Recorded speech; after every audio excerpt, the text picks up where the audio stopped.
America for all those with seeking eyes and insecure little motherfuckers like me. I always want to, but you change, and I had a thought, and I don't think I can ever go back to being insecure ever. Like, never, ever, ever. So maybe this is the new perspective that I want to share, and it might help you broaden the horizons of your mind, and if it does, good thing. So let me set the scene for you. I was simply sitting, I woke up, had my own coffee, I still have it, and I was sitting on the bench outside in the sun, and I was reading this text that I had, and I looked at the tree. And I'm somebody who loves trees, so I get super engrossed in looking at the way how the sunlight is hitting the leaves, and I came to a realization that I have never looked at a tree and said that motherfucker is ugly, or I haven't looked at a tree and its imperfections, like humans like to define it, as a branch sticking out or leaf not exactly how it's supposed to be. I have never looked at a tree or anything in nature for that matter and said, that is motherfucking ugly. But I say that to myself. And you need to realize that that tree is nothing without you. It has no meaning. It has no beauty. It has no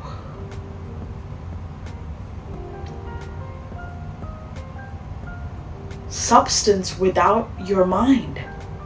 Your mind is what is helping you perceive it. And that helped me come to the realization that I have never looked at myself the way I look at trees. Never.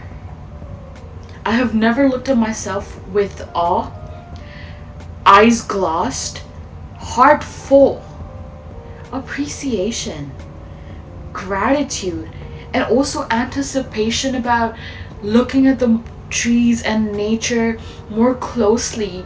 For example, there's a tree, and it's a big tree, and it has branches branching out everywhere, and you see little branches hanging out. Some of them have 2 ends, some of them have 3 ends, and the rings on the tree. I have never looked at myself like that. I look at barren trees during autumn and winter, and I'm like, oh wow, thank you for staying still. Thank you for waiting to bloom. Thank you for healing during this time where there is no flowers. You're not bearing fruit, when you're not bearing the beauty that everybody likes to see during spring, but that does not strip you away from who you are. I have never looked at my downfalls and my imperfections through that lens. Through the lens of looking at my imperfections and these little shenanigans that you see on the internet all the time. Like, oh, you need to be this fit, you need to have a fat ass, you need to have boobs, and you need to have fillers and blah blah blah, and you see all of it so much and it's so normalized, you forget it's not about the way your body looks on the outside, right? It's not just that the way your body looks outside, but the way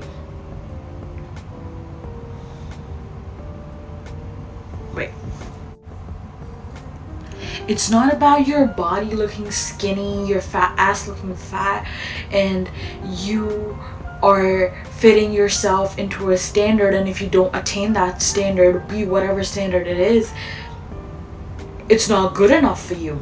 But do you know the amount of things that your body is doing to keep you alive? To keep your heart functioning, to keep every second that you breathe, your heart is beating. That's why you're breathing. You wouldn't be able to otherwise. And how many people are out here appreciating that? Having gratitude for able bodies as opposed to running after a standard. Since when has that become a norm? So, I urge you to look at yourself like you look at trees. And if you don't look at trees, go outside and look at motherfucking trees.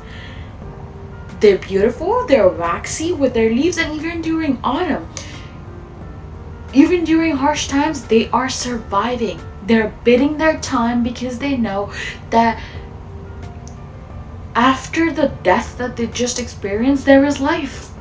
It's not life and death. It's life, death, and life. Over and over and over. So go live your lives and go look at yourself with appreciation and with eyes glossed over, not the fact that you don't fulfill a standard that's been normalized. Look at yourself like you look at the imperfections in motherfucking nature. I'm done with this shit.